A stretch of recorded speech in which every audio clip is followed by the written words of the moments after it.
Hi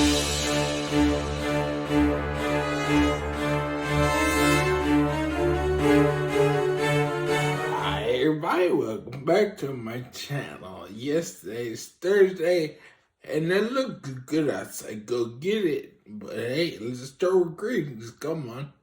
Hello, my name is Daniel. I'm your host. Your guy in the chair. And today we're going to be listening to Critical Jerker's thoughts on why modern movies suck. So, enjoy. Now, you don't need me to tell you that modern Hollywood has got itself some problems. Whether it's ongoing strike action, declining artistic creativity, an over-reliance on remakes and tired genres that are past their peak, or a general aversion to doing anything particularly new or inventive. And to be fair, I've covered a lot of these problems in previous installments of this series. But one of the biggest overriding factors in all of this is a financial one. Put simply, movies are too damn expensive these days. The production budgets for mainstream Hollywood films have been steadily rising since the 1990s, but the process has accelerated out of control over the past few years. In fact, out of the 100 most expensive movies ever released, 66 of them were made in the past 10 years. But drinker, you intoxicated bastion of common sense in a world gone mad, I hear you say. Why is this a bad thing? If studios want to spend more money on their films, why not let them get on with it? Well, the thing is, this kind of approach to filmmaking creates problems. The kind of problems that cause a ripple effect through the entire industry, ultimately undermining the quality of the films that we get to watch. The first and most obvious of these problems is an economic one. As I explained during my Indiana Jones video, once you factor in promotional costs and distributors' fees, the average movie needs to make about 3 times its production budget just to break even. That's hard enough even for relatively small movies, but it becomes infinitely more difficult for films at the top end of the scale. Because if your movie happens to be one of the growing number that costs more than $300 million to make, then you're looking at close to $1 billion just to start turning a profit. Even now, there's not many films capable of reaching that milestone. Which brings me along to another problem, the cost of failure. See, the financial losses incurred by the studio begin to rise exponentially as the budget goes up. A $50 million flop is embarrassing to be sure, but a $300 million flop is absolutely disastrous. And the inevitable result of massive amounts of money being at stake is that studios tend to seek out safety, predictability, and proven track records. Rather than taking a risk on smaller, riskier, and more diverse projects, they tend to blow their load on whatever's popular right now. And up until recently, that meant either big budget effects heavy superhero flicks, big budget effects heavy resurrections of old franchises, or big budget effects heavy remakes of classic films from previous decades. Spot the common factor here? There seems to be a real mentality in Hollywood now that bigger and louder somehow equals better, and the result is an endless competition to produce the most visually stunning pieces of cinema possible. But the problem is that the more you focus on the visuals of your film, the more you tend to neglect everything else around it.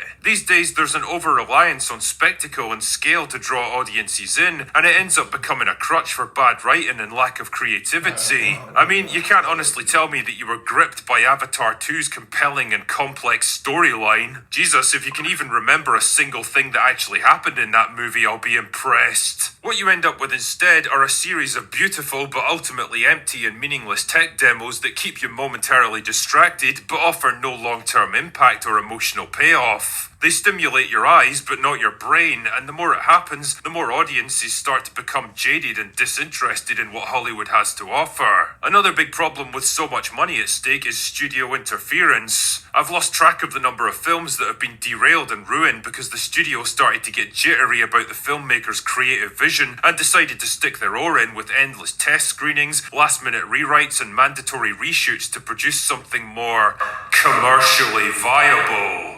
Again, it's a nice idea in theory, but the problem is that studio executives aren't storytellers, they're money men, and the decisions they make tend to be driven by whatever they think will generate the most money. Narrative cohesion and creative integrity don't tend to factor into their thinking, because all that really matters is keeping the shareholders happy.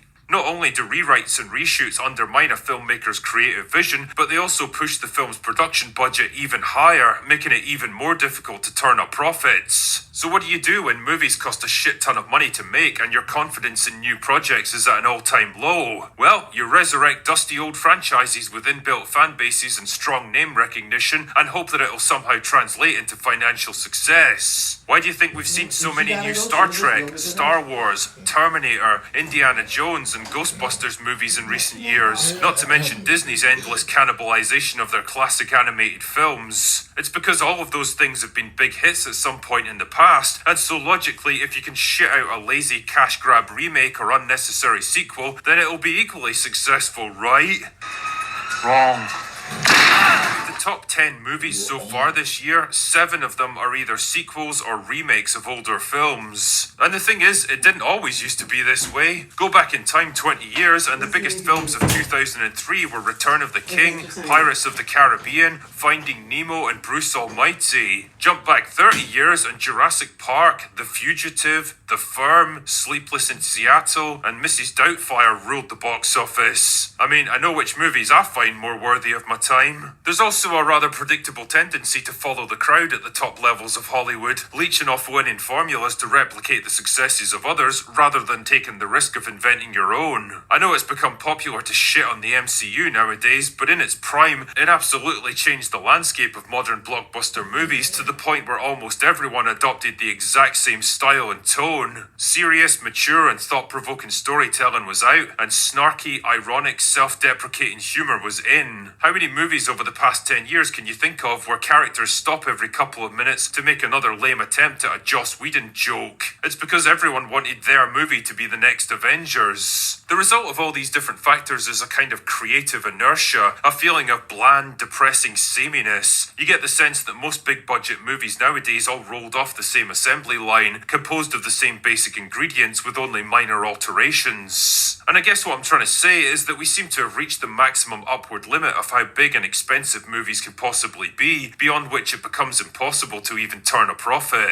And maybe it might be time for studios to start backing down a little, stop risking everything on one mega project that has to appeal to as many people as possible, and start investing their money in a more diverse range of smaller, cheaper, creatively ambitious films with a lower bar for success. Projects where the filmmakers actually get the creative freedom they need to bring their visions to life without constant interference, where they can afford to take risks and try out new ideas without the fear that one single failure could bring down the entire studio. And to be honest, I think we could all benefit from a bit more variety in our summer movie season. Anyway, that's all I've got for today. Go away now. Hey guys, I hope y'all like his thoughts. Movies are expensive nowadays. I want to go back to $5 a movie. That happened no time soon. But hey, one can hope and wish for movies to get back to normal. I'm tired of this agenda-filled nonsense and cultural war stuff. And woke this or woke that. Let's just have a good movie. Entertaining. But don't forget, I can't snap but like it. Comment down below and then subscribe. And hit the notification bell to be notified every time I post a new video and share. Bye.